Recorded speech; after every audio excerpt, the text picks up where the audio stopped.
چکی ان کی پانی سے چلتی ہے، آرگینک گندم خود اگاتے ہیں، خود کھاتے ہیں، ٹریکٹر ان پہاڑوں پہ چل نہیں سکتے، بیل سے ہل چلاتے ہیں، ان کو تمام لذتیں ان پہاڑوں میں حاصل ہیں جو ہمیں آج ترقی کے دور میں بھی حاصل نہیں ہیں۔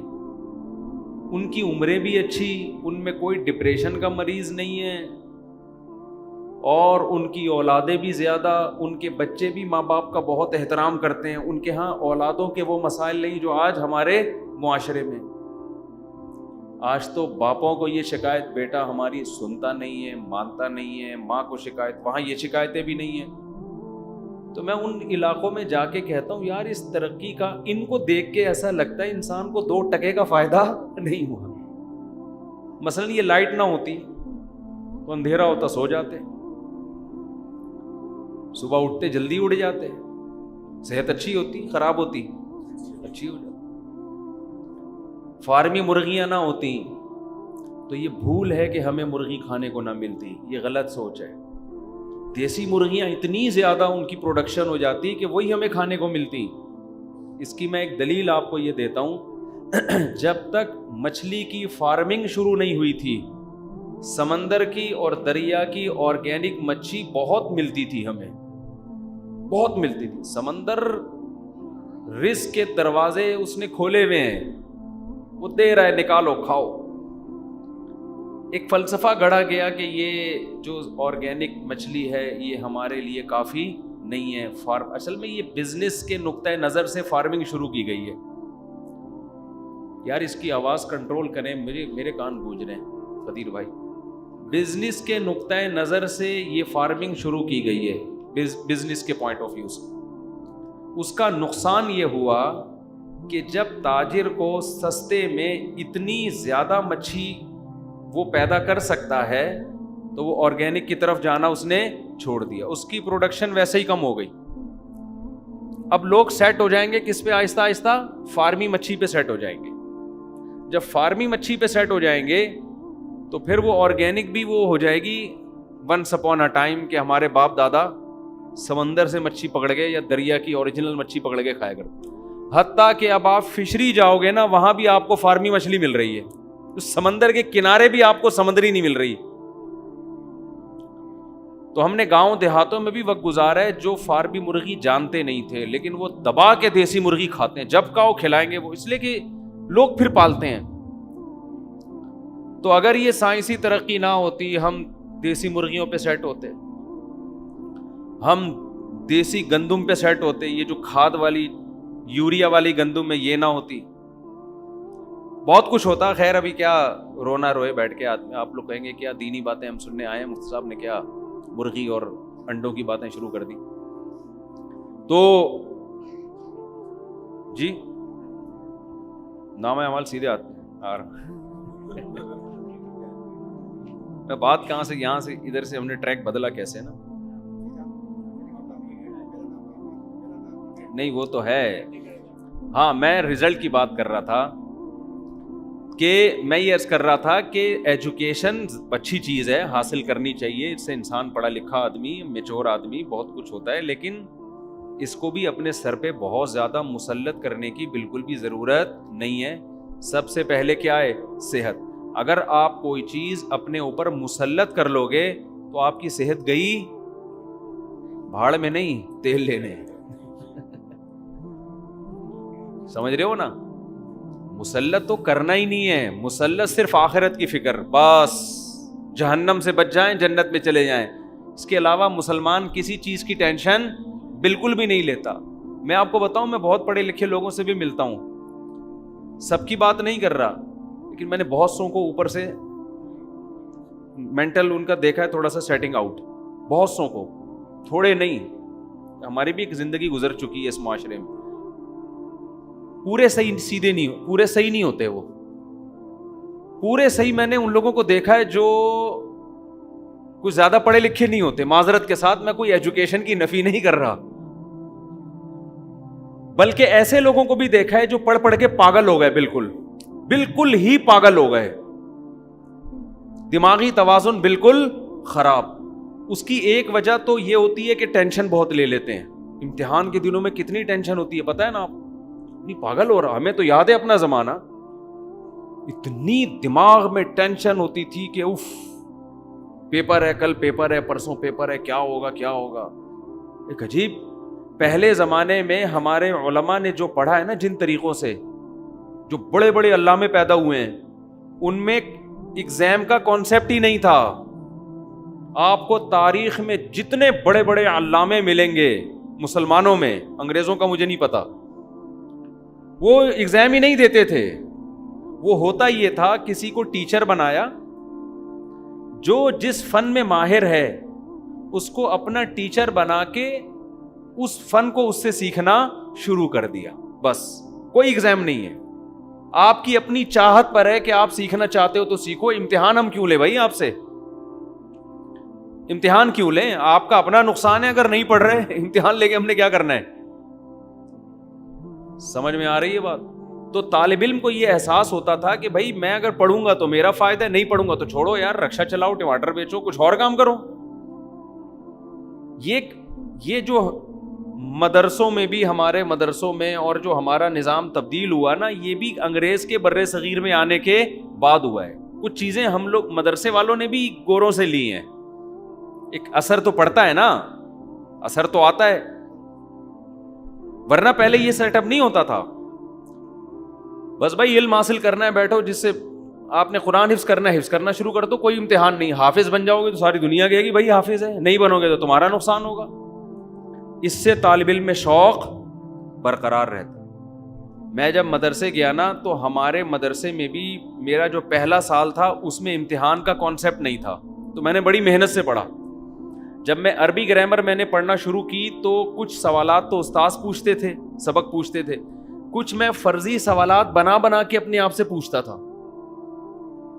شوق بہت برقرار رہتا ہے ایسے. میں پتہ ہے ایسے جیسے ہم گردانے یاد کرتے ہیں نا, ضربا ضربا ضربو ضربت ضربتا, کس لفظ کا کیا معنی ہے, میں کیا کرتا تھا پرچیوں پہ لکھتا تھا, کئی سارے صیغے لکھ کے پرچیوں پہ الفاظ لکھے, ان کو آپس میں مکس کر دیا, پھر پرچی اٹھا کے اپنا امتحان لیتا تھا کہ بتا بھائی اس کا مطلب کیا ہے, ٹھیک ہے نا, یہ کون سا صیغہ ہے.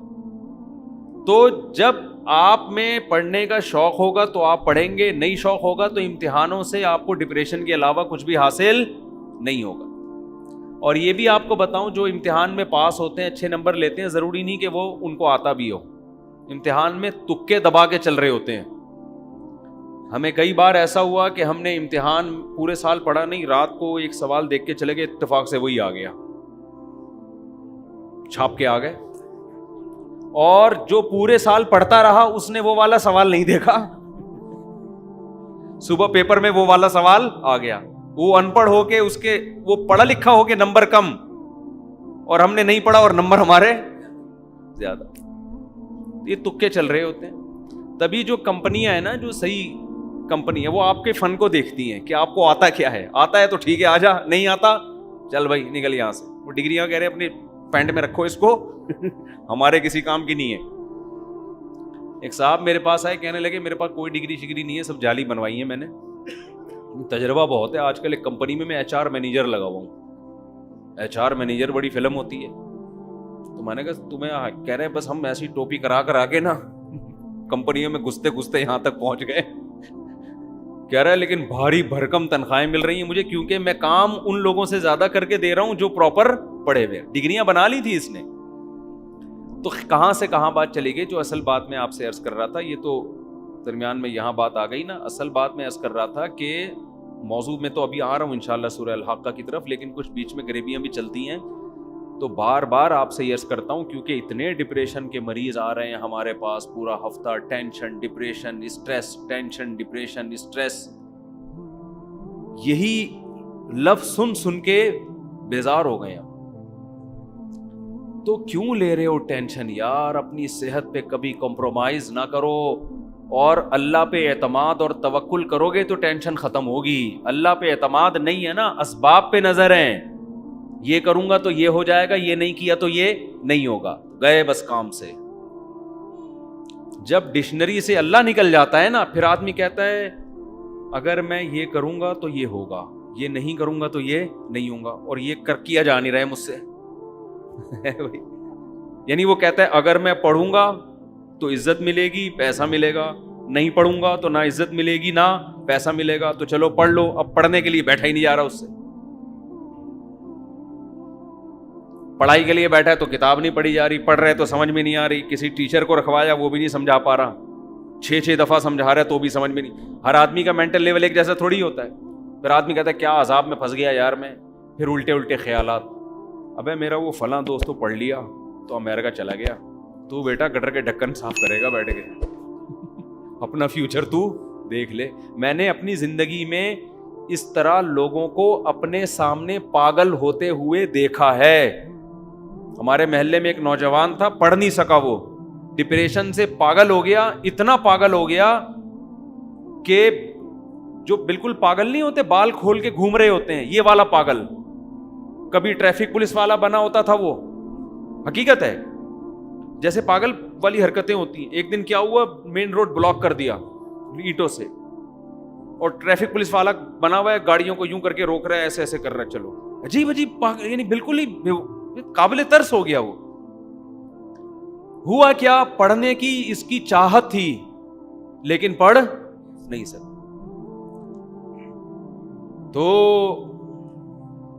یہ بہت سے لوگوں میں کوئی ترقی کرنا چاہتے ہیں، ہو ہی نہیں پاتی ترقی۔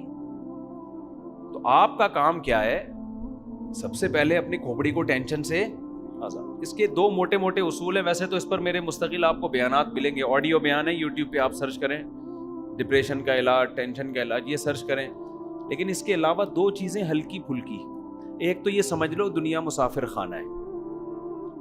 مسافر خانے کا مطلب یہاں ٹینشن ختم کرنے کی کوشش ہی نہیں کرنی ہے، اس کی کوشش کرو گے نا بہت زیادہ تو یہ بڑھے گی، کم نہیں ہوگی۔ جیسے وسوسہ ایسی چیز ہے، جتنا دماغ سے نکالو گے اتنا ہی دماغ میں گھسے گا۔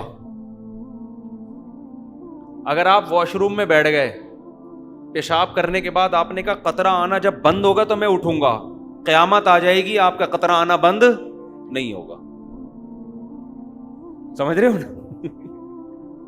جو وہمی ہوتے ہیں نا ان کے ساتھ ایسا ہی ہوتا ہے، وہ بیٹھے رہتے ہیں بیٹھے رہتے ہیں بیٹھے رہتے ہیں، چکر آنا شروع ہو جاتے ہیں، قطرہ بند نہیں ہوگا ان۔ کیوں؟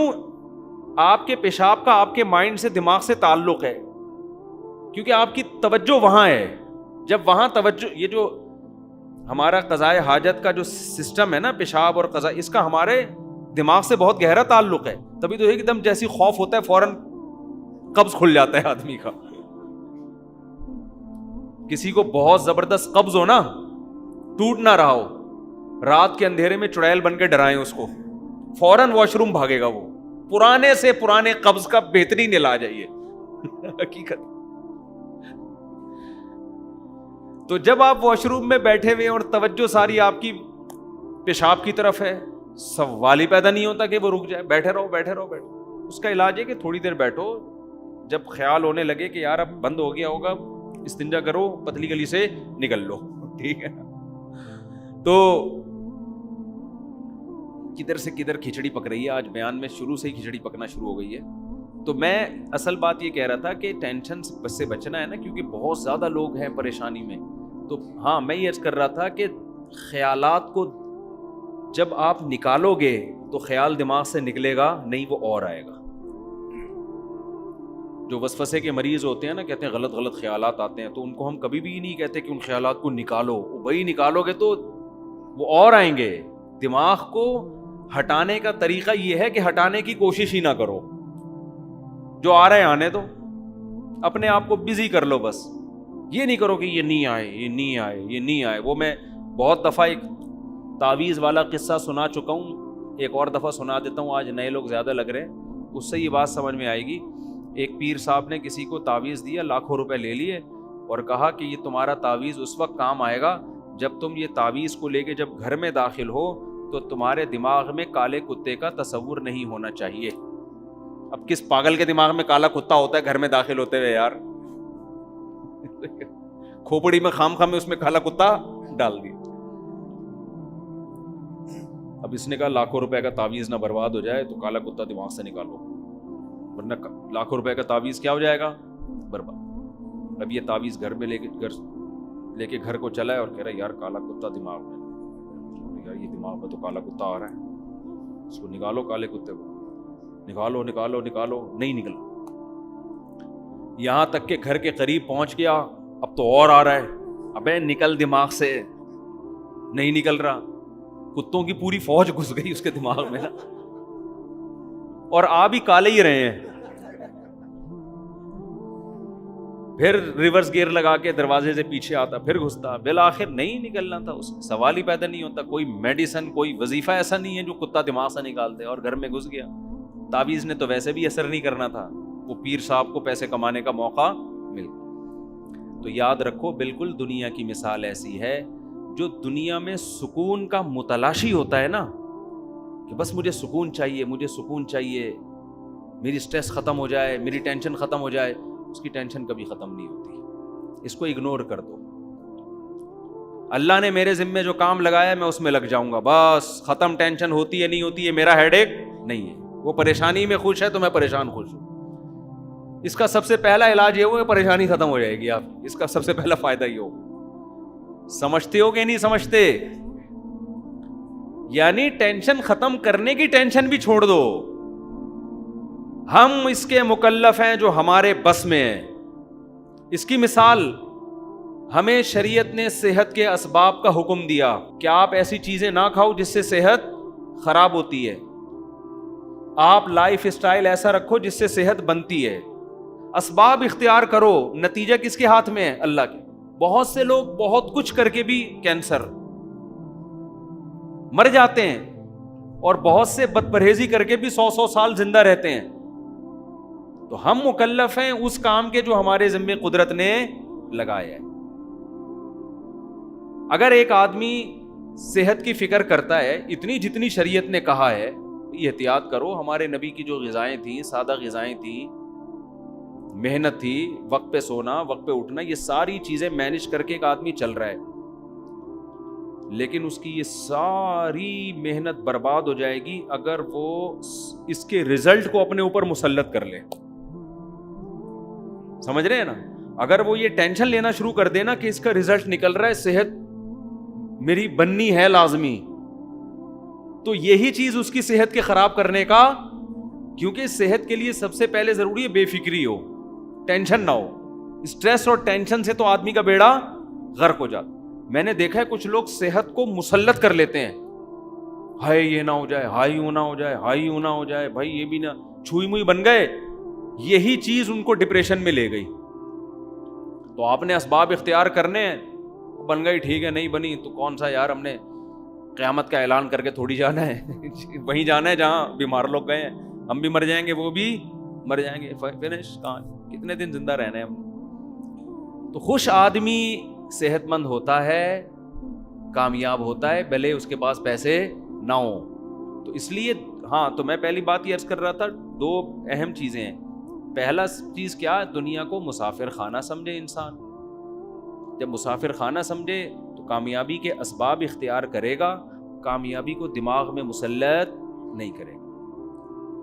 اللہ دے دے کامیابی ٹھیک ہے، نہیں دے تو بھی ٹھیک۔ دوسری چیز، اللہ پہ توکل۔ توکل کا مطلب یہ ہوتا ہے اللہ نے جو قانون بنایا ہے عمل کا، میں اس کو تو فوکس کروں گا، ہر کامیابی کا سبب میں اختیار کروں گا، نتیجہ میرے ہاتھ میں نہیں ہے، نتیجہ جو بھی نکلے چاہے الٹا نکلے وہ میرے لیے بہتر ہی ہوگا۔ میں بار بار مثال دیتا ہوں نا یعقوب علیہ السلام کی، ساری زندگی ٹینشنوں میں، سارے نتیجے الٹے ہی نکل رہے ہیں، ایک بچہ گم ہوا پھر دوسرا بھی گم ہو گیا، لیکن اللہ پہ توکل کر رہے ہیں، جو ہو رہا ہے میرے حق میں کیا ہو رہا ہے؟ بہتر۔ رزلٹ کیا ہوا؟ بہتر ہوا نا، رزلٹ سب سے اچھا ہوا۔ زکریا علیہ السلام کو اولاد ہی نہیں مل رہی، دعائیں مانگ مانگ کے آخر میں اولاد ملی، ایسی ملی کہ پیغمبر دے دیا اللہ نے، پیغمبر مل گئے ان کو۔ تو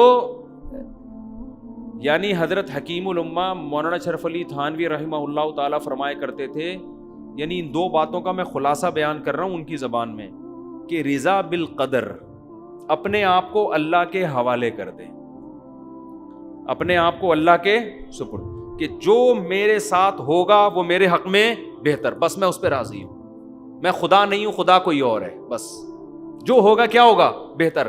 لیکن اس کا دیندار لوگ غلط مطلب لیتے ہیں، جو ہوگا بہتر ہوگا, لہذا بھاڑ میں جائے, جو مرضی کرنا ہے کرتے رہو بیٹھے, ہوگا تو وہی جو اللہ چاہے گا. یہ غلط مطلب ہے. ابے شوگر کا مریض لڈو کھا رہا ہے بیٹھ کے, اس کو کوئی سمجھا رہا ہے بھائی یہ تیرے کھانے کی چیز نہیں ہے, مرے گا, وہ کہے گا میں اللہ کی تقدیر پہ کیا ہوں, راضی ہوں. یہ مطلب نہیں ہے. آپ نے حماقتوں کے سارے کام کر لیے, آپ کمانے کی کوشش نہیں کرتے. جب بیوی بچے صلواتیں سناتے ہیں ڈپریشن میں جاتے ہیں, اور پھر جب ڈپریشن اسٹریس ہوتی ہے تو آپ کہتے ہیں مفتی صاحب نے کہا ہے کہ اسلام یہ کہتا ہے کہ کسی چیز کی ٹینشن نہ لو, لہذا میں اس کی ٹینشن نہیں لے رہا. یہ مطلب ہرگز نہیں ہے. اپنی طرف سے آپ نے کامیابی کے تمام اسباب اختیار کرنے ہیں, پھر نتیجے کی ٹینشن نہیں لینی, پھر اللہ کی مدد ہوگی. اگر اپنی حماقتوں کی وجہ سے آپ پر آزمائشیں آئی ہیں, اس میں اللہ آپ کے دل کو صبر کے لیے نہیں تھامتا. علماء کہتے ہیں آپ کی حماقت سے جو پریشانی آئے گی اس میں آپ کو صبر کی توفیق نہیں ملتی. آپ نے اب کام صحیح کر رہے, پھر بھی اللہ کی طرف سے آزمائش آ گئی, اس آزمائش میں اللہ کی طرف سے صبر کی توفیق ملتی, اللہ دل کو تھام لیتا ہے. آج کل جو آزمائشیں اور ٹینشنیں آ رہی ہیں وہ اللہ کی طرف سے نہیں آ رہی, وہ میری اور آپ کی حماقتوں سے آ رہی ہیں.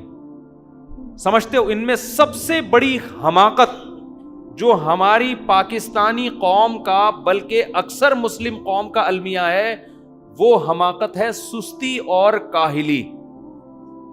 یہ جو میں باتیں کرتا ہوں میں اپنے لیے بھی کرتا ہوں کہ مجھے بھی ہدایت ملے. آپ یہ نہ سمجھیں مفتی صاحب پتہ نہیں کتنے چست اور ایک دم صبح 4 بجے اٹھ کے ان کی ایکٹیویٹی شروع, اور ایک دم یہ نہیں, میں اپنے لیے بھی کر رہا ہوتا ہوں کہ مجھے بھی اللہ توفیق دے.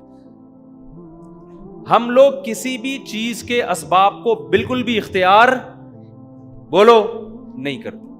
جیسے آپ کا پڑھائی میں دل نہیں لگ رہا, نہیں دماغ لگا, چھوڑ دو پڑھائی, لیکن جس کام میں دل لگ رہا ہے وہ تو کرو, پھر کچھ اور تو کرو, ٹھیلا ہی لگا لو. یہ جو سارا دن پڑے ہوئے ہیں نا پوستیوں کی طرح, یعنی دیکھو ایک ہوتا ہے آرام. آرام کی ڈیفینیشن کیا ہے؟ جب آپ اہم کاموں میں تھک جائیں تو باڈی کو کیا دیں؟ آرام. تو آرام مقصد نہیں ہوتا, آرام اہم کاموں کے لیے باڈی کو دوبارہ سے تیار کرنا, اس کو کیا کہا جاتا ہے؟ ریسٹ. سمجھتے ہو اس کو کیا کہا جاتا ہے؟ ریسٹ. ہمارے ہاں المیہ یہ ہے آرام مقصود ہے. کام جب سر پہ مجبوری میں عذاب میں ٹینشن میں آتا ہے نا کہ مر نہ جاؤں, پھر کام کرنا شروع کر دیتے ہیں. نہیں آ رہی میرا خیال ہے بات. ہر آدمی کی خواہش ہے میں پڑا رہا ہوں آرام سے, اللہ یہ کہ کوئی آسمانی آفت نہ, آسمان نہ پھٹ جائے, کوئی بہت بڑا عذاب نہ آ جائے میرے اوپر. جیسے آپ دفتر جاؤ گے تو دفتر آپ اس وقت تک نہیں پہنچتے جب تک کہ آپ کو یقین ہے کہ اب مزید لیٹ ہوا تو اب باس کی طرف سے صلواتیں سننے کو ملے گی. اب اٹھنا مجبوری بن چکی ہے. اس کا مطلب آرام اصل تھا, کام کیا ہو گیا؟ ایک جزوی. یہی ہو گیا کہ نہیں ہو گیا؟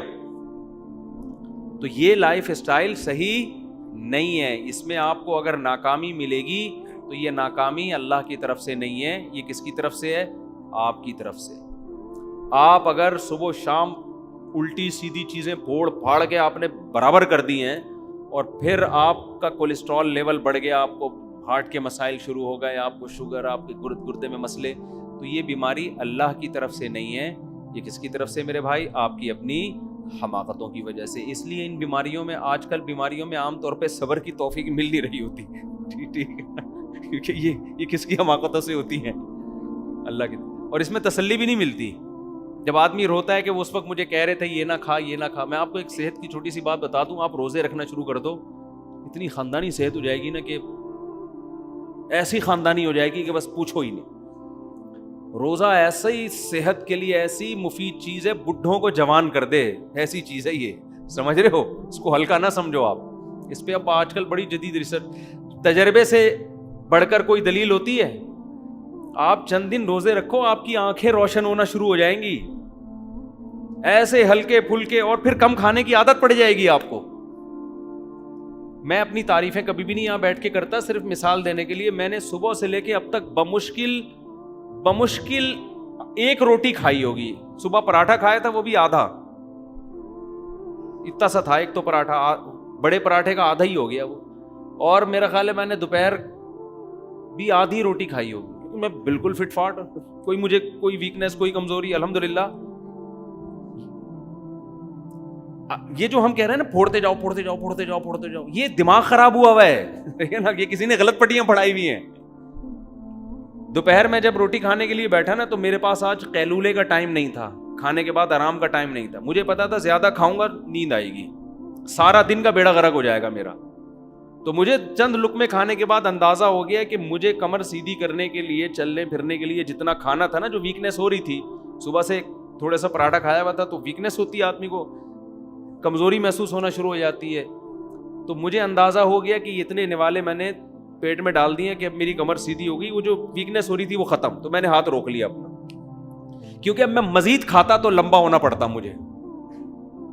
مزید کھاؤ گے آپ کیا ہوگا پھر, ٹون بیٹھا ہوا ہے یہاں بیٹھا ہوا ہے, تو پھر دیکھو نا لوگ کوئی بیٹھے ہوتے کوئی ٹیڑھا بیٹھا ہوتا ہے. پاکستانی کو کبھی آپ سیدھا نہیں دیکھو, کھڑا ہوا ہوگا تو ٹیڑھا کھڑا ہوگا, بیٹھے گا تو ٹیڑھا. وجہ کیا ہے, اتنا پیٹ بھرا ہوا ہے کہ سیدھا ہوا ہی نہیں جا رہا اس سے.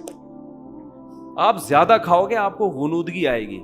پھر اس میں بعد بھی میں نے تھوڑا سا قیلولہ کیا ہے, کیونکہ تھوڑی سی بھی روٹی کھاؤ تو ہلکی پھلکی نیند آتی ہے. وہ قیلولہ کیا ہے, عصر کی اذان 5:15 پہ اور نماز 5:30 پہ. تو میں 5:15 پہ لیٹا ہوں, 5:30 کا الارم لگا کے, سمجھتے ہو اتنی دیر میں جو آنکھ لگی ہے, پھر بھاگتا ہوا آ کے وضو کر کے جماعت میں شامل ہو گیا تو فریش ہو گیا.